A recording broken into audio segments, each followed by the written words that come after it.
नमस्कार दोस्तों, एसएसएम सेवा स्टडी मटेरियल में आपका स्वागत है। आज हम देखते हैं दो चरों वाले रैखिक समीकरण।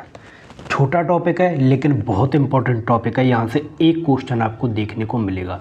आपके फर्स्ट ग्रेड में टोटल 5 सिलेबस है, 5 चैप्टर है। फर्स्ट ग्रेड के सिलेबस में टोटल कितने चैप्टर है? 5 चैप्टर है। तो हर चैप्टर से एक एक क्वेश्चन आएगा ही, इसलिए ये ज़्यादा इंपॉर्टेंट हो जाते हैं। ठीक है दोस्तों, चलो स्टार्ट करते हैं। दोस्तों, अगर आपको हमारी वीडियोज अच्छी लग रही हैं, हमारा प्रयास अच्छा लग रहा है, तो हमारे चैनल को जरूर सब्सक्राइब करें, जिससे हम आपको और अच्छी वीडियो ज़्यादा मेहनत के साथ लेके आ सकें। देखो, रैखिक समीकरण, सबसे पहले देखते हैं रैखिक समीकरण क्या होते हैं। ax + b = 0 प्रकार के जो बहुपद होते हैं वो सब क्या होते हैं? रैखिक समीकरण। इसको हम पहले चैप्टर में पढ़ भी चुके हैं। यदि इसमें ax + by = 0 है, मतलब इसमें यहाँ तो क्या है, चर एक है, x है, यहाँ पर चर कितने हो गए? 2 हो गए, x और y। तो ये क्या हो गए? दो चरों वाले। तो इसे हम दो चरों वाले रैखिक समीकरण कहते हैं। कौन से कितने? दो चर। कौन कौन से दो चर हैं? x तथा y, यहाँ पर दो चर हो गए, इसलिए इसको दो चरों वाले रैखिक समीकरण कहते हैं। और इसी के बारे में इस चैप्टर में हम पढ़ने वाले। तो अच्छा चैप्टर है, अच्छी वो है, ध्यान से पढ़ना, यहाँ से क्वेश्चन गलत नहीं होना चाहिए। किसी रैखिक समीकरण का हल पर कोई प्रभाव नहीं पड़ता है। ध्यान से देखना, कब कब नहीं पड़ता है? जब समीकरण के दोनों पक्षों में, मतलब बराबर के एक पक्ष इधर होता है और एक पक्ष इधर होता है, दोनों पक्षों में समान संख्या जोड़ी जाए समान संख्या, या समान संख्या घटाई जाए, तो समीकरण के हल पर, समीकरण के आंसर पर कोई भी प्रभाव नहीं पड़ता है। हम ऐसा कर सकते हैं। और देखो, यदि समीकरण के दोनों पक्षों में शून्येतर, मतलब 0 नहीं होने चाहिए, संख्या से गुणा या भाग दिया जाए, या तो गुणा किया जाए दोनों पक्षों को, या ही दोनों पक्षों को भाग दिया जाए, ऐसी स्थिति में, इस प्रकार की स्थिति में कोई भी प्रभाव उस समीकरण पर नहीं पड़ता है। ध्यान रहेगी, ये बात इंपॉर्टेंट है। मतलब समीकरण के दोनों पक्षों में या गुणा करें, या भाग करें, या फिर प्लस करें, या माइनस करें, कोई भी प्रभाव नहीं पड़ता है। ठीक बात है। प्लस माइनस 0 से भी कर सकते हैं, 0 से कोई फर्क नहीं पड़ेगा, लेकिन गुणा और भाग 0 से नहीं कर सकते। 0 के अलावा किसी भी संख्या से दोनों पक्षों से गुणा और भाग हम कर सकते हैं। ठीक है, उस पर आंसर पर कोई प्रभाव नहीं पड़ता है। दो चरों वाले रैखिक समीकरण के अपरिमित रूप से अनेक हल होते हैं। कैसे? x + y = 3। अब यहाँ पर x और y का आप कुछ भी मान रखो, बस ये संतुष्ट होना चाहिए। यहाँ पर आप रख सकते हो x = 100 और y बराबर आपने 97 रख लिया, तो भी 3 आ रहा है ना। आपने x = 300 रखा और y = 297 रखा, तो भी क्या आ रहा है? 3 आ रहा है। तो इस प्रकार से अनंत हल इनके हो सकते हैं। ठीक बात है, अपरिमित रूप से। ठीक है ना। चलो आगे देखते हैं। और दो चरों वाले रैखिक समीकरण का अद्वितीय हल होता है। ठीक है, एक चर वाले का, जैसे कोई है 5x + 10 = 0 है, तो इसका एक हल क्या हो जाएगा? 10/5 = 2, मतलब 2 इसका एक हल हो जाएगा। एक चर वाले का अद्वितीय रूप से एक हल होता है, और दो चर वाले जो रैखिक समीकरण होते हैं उनके अपरिमित रूप से अनेक हल होते हैं। ठीक बात है। एक चर वाले रैखिक समीकरण का जो आलेख होता है सरल रेखा होता है, तथा दो चर वाले रैखिक समीकरण का जो आलेख होता है वो क्या होता है? इस प्रकार से एक रेखा होता है। वो इस प्रकार से काटता है उसको, या फिर ऐसे काटेगा, ऐसे काटेगा। ठीक बात है ना। चलो आगे देखते हैं। सरल रेखा तो उसका होता है, लेकिन त्रियक होती है उसकी। आलेख पर स्थित प्रत्येक बिंदु उसे रैखिक समीकरण का हल होता है। आलेख जो होता है, जो ग्राफ जो उसका होता है, उस पर स्थित जो प्रत्येक बिंदु होता है वो उसका समीकरण का हल होता है। अतः रैखिक समीकरण का प्रत्येक हल को उस समीकरण के आलेख पर अद्वितीय रूप से निरूपित किया जा सकता है। ठीक बात है ना। मतलब उस पर ग्राफ पर हम अद्वितीय रूप से उसे निरूपित कर सकते हैं। अब एक अच्छा क्वेश्चन है, देखते हैं, इससे आपको ये सारे कॉन्सेप्ट क्लियर हो जाएंगे। x + y = 6 के 4 अलग अलग हल ज्ञात करो। देखो, x की वैल्यू पहले मान रहा हूँ मैं 0, ठीक है, y की वैल्यू हम निकालते चलेंगे। तो यहाँ से y की वैल्यू क्या आएगी? 0 + 2y = 6, तो y की वैल्यू आ गई 3। तो एक हल हो गया 0,3। ठीक है। अब मैं x की वैल्यू ऐसा करता हूँ 2 कर देता हूँ। ठीक है, तो y की वैल्यू क्या आ जाएगी? 2 प्लस 2y बराबर 6, तो y बराबर क्या आ गया, 2y बराबर 4 और y बराबर आ गया 2, तो दूसरी वैल्यू क्या आ गई 2,2। इसी प्रकार आप ऐसा करो, x की वैल्यू 4 रख लो, तो क्या आ जाएगा, यहाँ पर क्या आ जाएगा 4 प्लस 2y बराबर 6, तो 2y बराबर 2, तो y बराबर क्या आ जाएगा 1, तो एक वैल्यू आ गई 4,1। और भी वैल्यू हो सकती है क्या, बिल्कुल हो सकती है। कैसे निकालेंगे, अभी 1 सेकंड रुको आप। x की वैल्यू मैं रख लेता हूँ 6 प्लस 2y इजकल टू 6, तो 2y बराबर क्या हो गया 0 और y बराबर क्या हो गया 0, तो एक वैल्यू हो जाएगी 6,0। इस प्रकार से हम x की वैल्यू मान के y की वैल्यू निकाल सकते हैं और y की वैल्यू निकाल के x की वैल्यू निकाल सकते हैं। इसलिए एक दो चर वाले रेखिक समीकरण के अनंत अपरिमित रूप से अनंत हल हो सकते हैं। 4 तो हमने निकाल दिए और आप बहुत सारे निकाल सकते हैं, बस ये समीकरण संतुष्ट होना चाहिए, जो दिया गया आपको समीकरण है वो संतुष्ट होना चाहिए। सॉरी, हमने वीडियो वो ओपन नहीं किया है कैमरा, अभी चालू कर लेते हैं। ठीक है, यहां तक हमने देख लिया, आगे देखते हैं।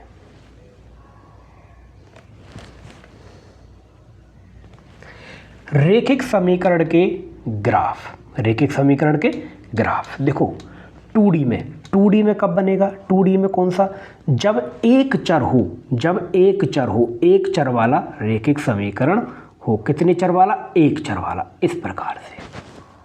ठीक है, मतलब एक चर दे रखा, तो दूसरा चर क्या है भाई, 2D में तो 2 चर होते हैं x और y, अगर एक चर ही दे रखा इसका मतलब दूसरा चर क्या है, 0 है। दूसरा चर क्या है, 0 है। तो जो चर 0 होगा उसी के समांतर रेखा आएगी, ध्यान रखना। अगर एक ही चर दे रखा है तो दूसरा चर क्या हुआ, 0 हुआ। जैसे यहाँ पर ax प्लस बी बराबर 0 है, तो यहाँ पर क्या होगा, y बराबर 0 हो गया। y का चर 0 है यहाँ पर, ठीक है ना, क्योंकि ये समीकरण को ऐसे लिख सकते हैं ax प्लस 0y, ठीक है, प्लस b बराबर 0, इस प्रकार का एक समीकरण है। तो y का मान 0 हो गया और जिसके मान के बराबर 0 है उसी के समांतर रेखा आएगी। तो यहाँ पर ये इस प्रकार इस वाले ग्राफ में क्या होगी, रेखा y अक्ष के समांतर होगी। किसके समांतर होगी, y अक्ष के समांतर होगी। देखो y अक्ष के समांतर रेखा होगी, ये आपका x अक्ष है, ये y अक्ष है, इसके समांतर यहाँ पर एक रेखा होगी। क्यों होगी, देखो y अक्ष के समांतर हर बिंदु पर y का मान क्या होगा, 0 होगा। यहाँ भी y का मान 0 है, यहाँ भी y का मान 0 है, यहाँ भी y का मान 0, यहाँ भी y का मान क्या है, 0 है। सॉरी, देखो यहाँ भी अगर करेंगे तो y का मान 0, यहाँ भी करेंगे y का मान 0, यहाँ भी y का मान 0, यहाँ y का मान 0, यहाँ भी y का मान क्या है, 0 है। मतलब हर एक उस पर y का मान क्या होगा, 0 होगा। एक ही वैल्यू निकलेगी, बस वैल्यू किसकी निकलेगी, एक ही वैल्यू निकलेगी, बस यहाँ से एक ही वैल्यू आ गई, मतलब x की वैल्यू निकलेगी। सॉरी, x की वैल्यू आ गई यहाँ पर माइनस के b अपॉन में a, b अपॉन a कुछ भी हो सकता है, उस हिसाब से रखते जाएंगे, सिर्फ उसकी वैल्यू 0 हो जाएगी। तो जो 0 होगा उसके समानांतर ग्राफ होगा। तो यहाँ पर क्या है, x बराबर 0 है, मतलब a नॉट इक्वल टू 0 है, मतलब y बराबर 0 है तो रेखा y अक्ष के समांतर होगी, और x बराबर 0 है तो रेखा x अक्ष के समांतर होगी। तो y अक्ष के समांतर रेखा है क्योंकि y बराबर यहाँ पर क्या है, 0 है। x अक्ष के समांतर रेखा है क्योंकि x बराबर क्या है, 0 है। और क्या होगी, समानांतर रेखा होगी। जिस अक्ष के समांतर है वही क्या होगा, 0 होगा। दो चर वाले रेखिक समीकरण का जो ग्राफ होगी वो क्या होगी, त्रियक रेखा होगी, अक्षों के समानांतर नहीं होगी, एक त्रियक रेखा होगी, इस प्रकार की रेखा होगी। ठीक है, ये कैसे निकालेंगे हम, यहाँ पर क्या करेंगे, एक मान को 0 करेंगे, दूसरा मान निकालेंगे। जैसे यहाँ पर a बराबर 0 रख के, a बराबर 0 रखेंगे, सॉरी x बराबर 0 रखेंगे, x का मान 0 कर देंगे, तो यहाँ पर y का मान, एक मिनट, x बराबर 0 रखेंगे तो y का मान क्या आ जाएगा, यहाँ पर आ जाएगा आपका माइनस के c अपॉन में b, ठीक है, और x का मान आ जाएगा माइनस के c अपॉन में a, ठीक है। यहाँ पर तो क्या है, y का मान 0, यहाँ पर क्या है, x का मान 0, ठीक बात है। इस प्रकार से एक त्रियक रेखा आए, इस प्रकार से डायरेक्ट आपको क्वेश्चन पूछ सकते हैं। अब देखते हैं नेक्स्ट, दो चरों वाले रेखिक समीकरण युक्त। सिंपल आएगा इसमें से क्वेश्चन, क्या आएगा वो मैं बता दूंगा, बहुत सिंपल। ज़्यादा से ज़्यादा थ्योरेटिकल क्वेश्चन आ सकता है, नहीं आएगा तो बहुत सिंपल आएगा। A1 B1 C1 A2 B2 C2 वास्तविक संख्या है। A1 B1 A2 B2 शून्य नहीं है।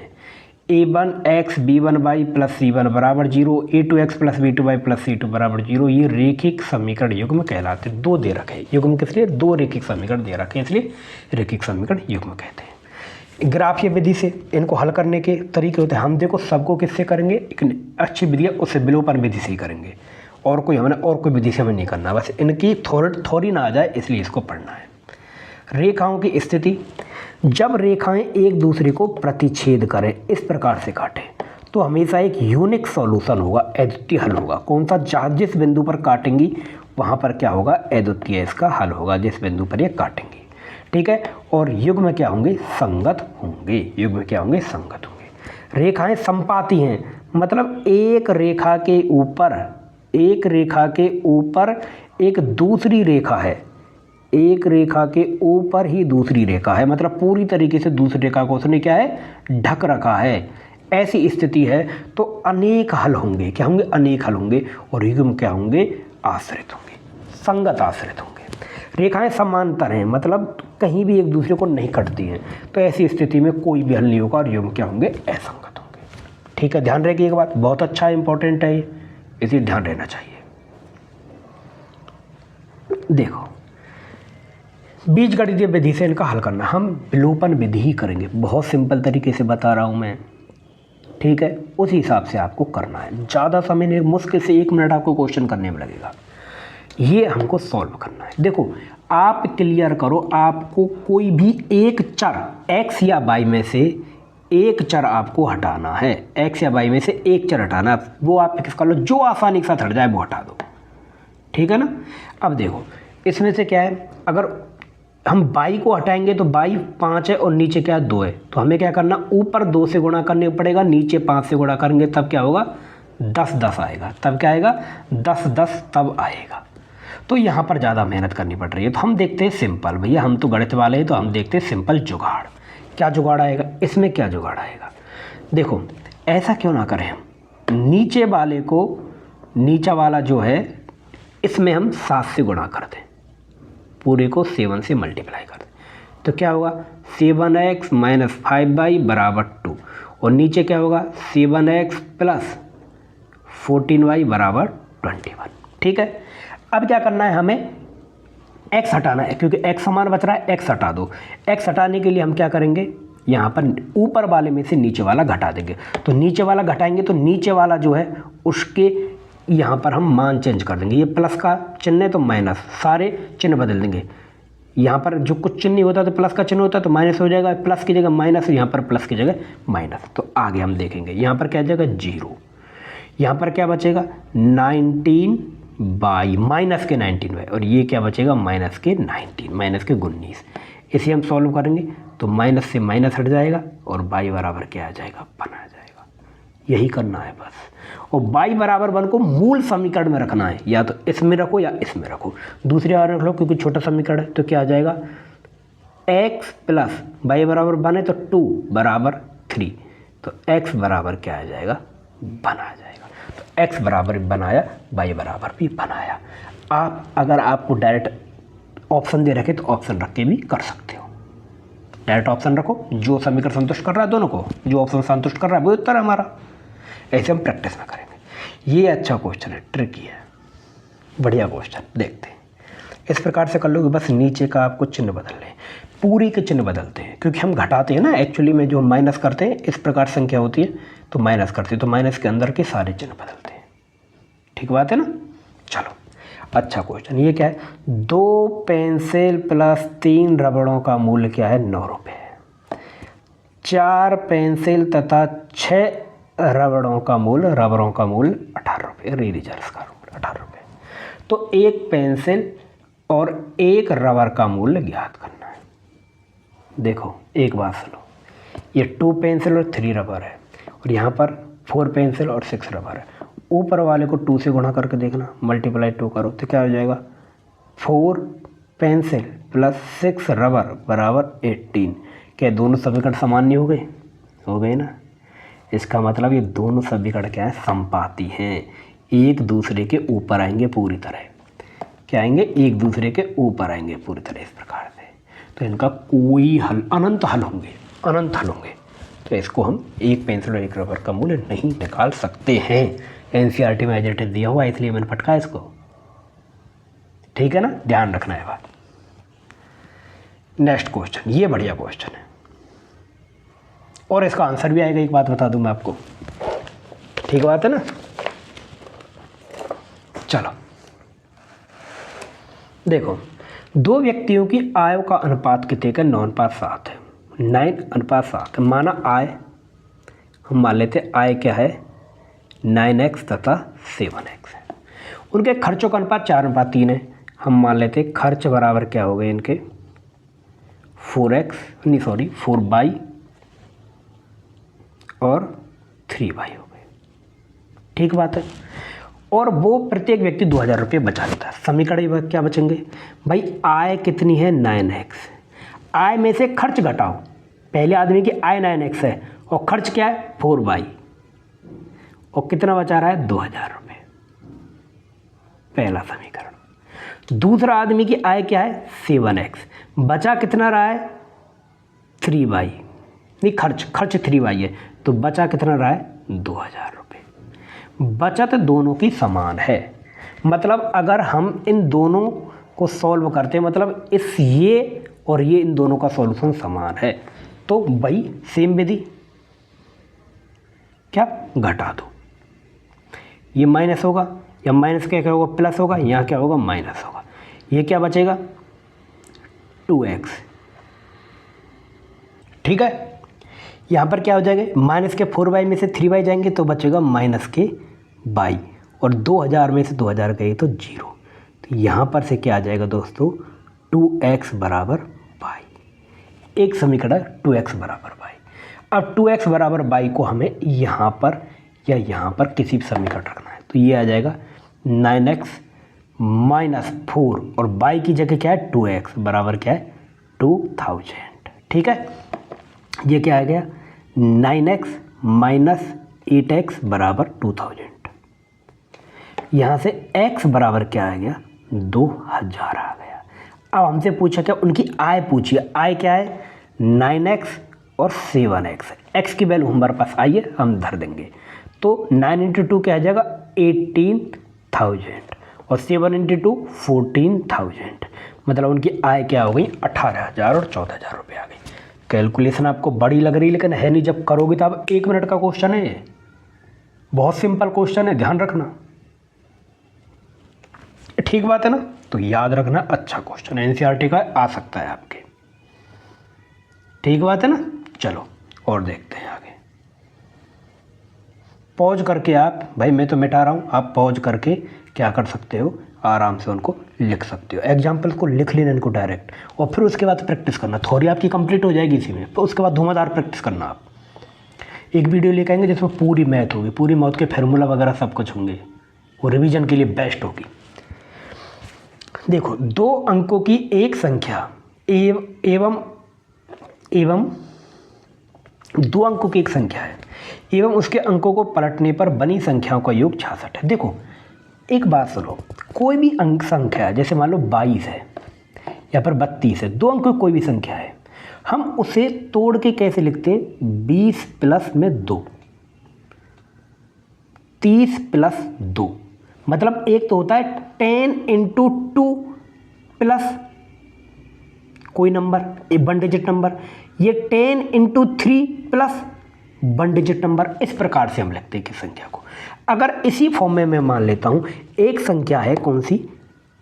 x/y एक संख्या है, तो इसको हम लिखेंगे, क्या लिखेंगे? पहले वाले नंबर को x 10 की फॉर्म में लिखेंगे, तो 10x, और दूसरे वाले नंबर को लिखेंगे y।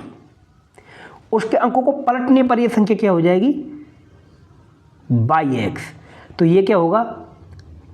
10y प्लस में x, क्योंकि ये तो है इकाई अंक, ये दहाई अंक, ये वंश, ये टेंस, ये टेंस है, ये टेंस है, तो 10y प्लस में x। इस प्रकार से नंबर होगा। ठीक बात है ना। चलो अब इसको सॉल्यूशन करते हैं। एक बार मैंने थोड़ा समझा दिया है, फिर इसका सॉल्यूशन करते हैं। तो हमने नंबर देख लिया। अभी क्या है 10x प्लस वाई, ये क्या हो गया एक्स वाई हो गया, और 10y प्लस एक्स ये हो गया बाई एक्स। ठीक बात है। पलटने पर बनी संख्या का योग 66 है, मतलब इन दोनों को जोड़ेंगे तो 66 आएगा। जोड़ दो 10x plus y plus 10y, अरे थोड़ा सा दोबारा लिखते हैं इसे,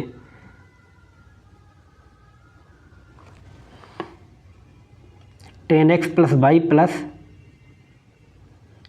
10y plus x equal to 66। ठीक बात है। तो यहाँ एक करेंगे 11x प्लस 11y बराबर 66। तो यहाँ से क्या आ जाएगा x प्लस y बराबर 6, समीकरण नंबर 1। फिर क्या करा है, यदि संख्या के अंकों का अंतर 2 है तो कोई भी कर लो आप, x माइनस वाई बराबर भी 2 है और y माइनस एक्स बराबर भी 2 है। ठीक बात है ना। तो ये तो हो गया समीकरण नंबर 1, ये हो गया समीकरण नंबर 2। अब यहाँ पर इसको नीचे रख लो, x माइनस वाई बराबर 2, दोनों समीकरण हल करो। तो इसमें तो कुछ करने की ज़रूरत नहीं है क्योंकि यहाँ ऑलरेडी माइनस आया हुआ है, तो ये दोनों कट जाएंगे आपस में। तो क्या हो जाएगा 2x बराबर क्या हो जाएगा 8 हो जाएगा। तो x बराबर क्या आ जाएगा 4 आ जाएगा। एक अंक 4 आ गया, दूसरा अंक x का मान किसी में रख दो, यहाँ पर रख दो। तो ये क्या हो जाएगा 4 माइनस वाई बराबर 2। तो y बराबर क्या हो जाएगा, यहाँ पर 2 आ जाएगा। y बराबर क्या आ जाएगा 2 आ जाएगा। तो वो संख्या क्या हो जाएगी 42 वो नंबर हो जाएगी। ठीक बात है, याद है। ऐसा कोई आ जाए ना तो आप डायरेक्ट ऑप्शन से भी कर सकते हो। भाई ऑप्शन दे रखा होगा तो 42 प्लस 24 क्या हो जाएगा 66। 4 माइनस 2 बराबर 2। ऑप्शन से 2 मिनट पर हो रहा है क्वेश्चन। ठीक बात है। ये तो पूरा करने का है, ऑप्शन से 1 मिनट का है वैसे। ठीक है, आगे देखते हैं। हम सारे क्वेश्चन ऑप्शन से ही करेंगे, टेंशन ना लो। समीकरण निकाय की संगतता तथा असंगतता। अच्छा है, यहाँ से क्वेश्चन बनते हैं, के का मान निकलवाते हैं। इसलिए समीकरण दे रखे a1x plus b1y plus c1 बराबर 0, a2x plus b2y plus c2 बराबर 0, a1 square plus b1 square not equal to 0 और a2 square plus b2 square एक कंडीशन से बस, है ना। ये दोनों क्या है समीकरण है। अब इन समीकरणों में हमें क्या करना है, देखो नीचे यदि a1 अपॉन में a2 not equal to b1 upon में b2, मतलब दोनों x और y के जो चर हैं वो उनका अनुपात बराबर नहीं है, तो ये एक बिंदु पर प्रतिच्छेद करेंगी। इस प्रकार से क्या करेंगी, प्रतिच्छेद करेंगी, काटेंगी एक बिंदु पर। और जिस बिंदु पर ये काटेंगी ना, जिस बिंदु पर काटेंगी, इस बिंदु पर काट रही है, यही इनका क्या होगा अद्वितीय हल होगा, यूनिक सॉल्यूशन होगा। और समीकरण की स्थिति क्या होगी, युग्म क्या होंगे, संगत होंगे। ठीक बात है, यूनिक सॉल्यूशन होंगे। अगर काटेगी और जो बिंदु पर काटेगी वही उसका यूनिक सॉल्यूशन होगा। अगर उसके चरों का अनुपात बराबर है, यहाँ तो बराबर नहीं था, लेकिन उनका जो तीसरा जो वो है अचर जो पद है वो बराबर में नहीं है, तो रेखाएं क्या होंगी, समांतर होंगी। मतलब समांतर होंगी क्योंकि एक दूरी क्या होगी c1 अपॉन में c2 के बराबर, इनके बीच की क्या होगी दूरी होगी। रेखाएं समांतर होंगी मतलब एक दूसरे को कभी नहीं काटेंगी, कभी नहीं काटेंगी ना, तो एक दूसरे के ऊपर आरोपित होंगी, एक के ऊपर दूसरी, या फिर नहीं काटेंगी। तो दोनों इस प्रकार से चलेंगी, तो इनका इस स्थिति में कोई भी सॉल्यूशन नहीं होगा और युग्म क्या होंगे, असंगत होंगे। तीसरी स्थिति क्या होगी, a1 अपॉन a2 बराबर b1 अपॉन में b2 बराबर c1 अपॉन में c2, मतलब सभी चरों के गुणांक और अचर पद सभी के गुणों के अनुपात बराबर हैं, तो वो रेखाएं संपाती होगी। मतलब एक रेखा के ऊपर दूसरी रेखा होगी, एक रेखा के ऊपर दूसरी रेखा होगी।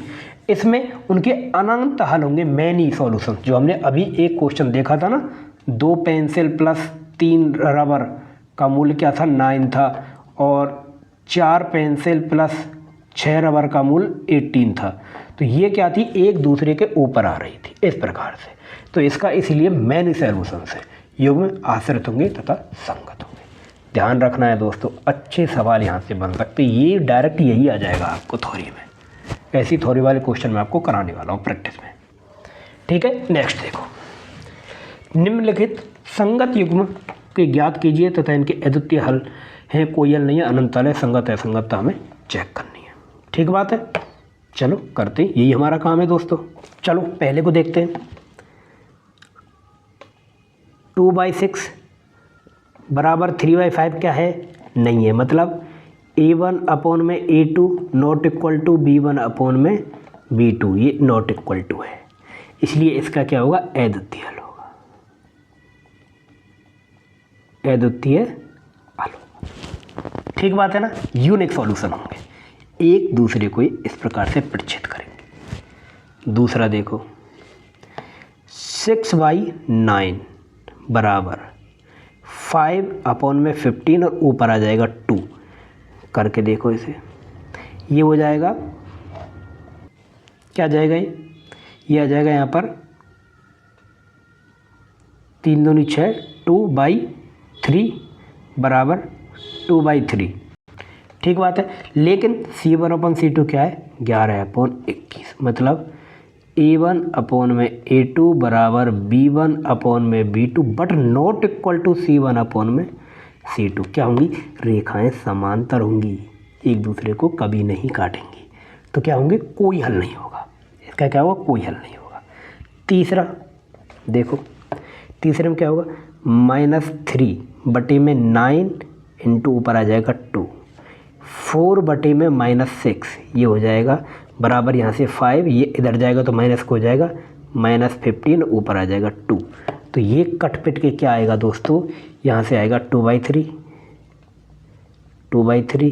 और 2/3, मतलब A1 अपॉन में A2 बराबर B1 अपॉन में B2 बराबर C1 अपॉन में C2, मतलब क्या होगा, A1 अपॉन A2 बराबर B1 अपॉन C1 C2, मतलब रेखाएं एक दूसरे के ऊपर होंगी, इस प्रकार से होंगी और इसके अनंत हल होंगे।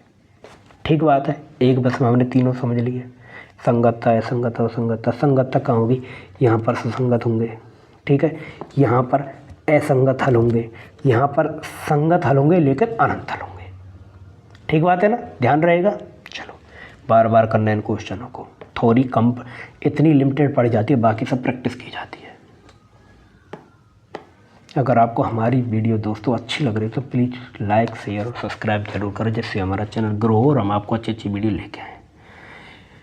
के का मान ज्ञात कीजिए जिसके लिए समीकरण के हल अद्वितीय हों। एक बात मुझे बताओ, अद्वितीय हल की कंडीशन क्या है? अद्वितीय हल की कंडीशन है A1 अपॉन में A2 not equal to B1 upon में B2। तो बस यही रख दो। क्या है, A क्या है 1/3 बराबर माइनस के K अपॉन में 2, ये नॉट इक्वल टू होना चाहिए, तो यहाँ से हो जाएगा माइनस के K नॉट इक्वल टू 2/3, यहाँ से होगा K not equal to minus K 2/3। ठीक है, तो K का मान 2/3 नहीं हो, माइनस के 2/3 नहीं होना चाहिए जब इसके क्या होंगे, अद्वितीय होंगे।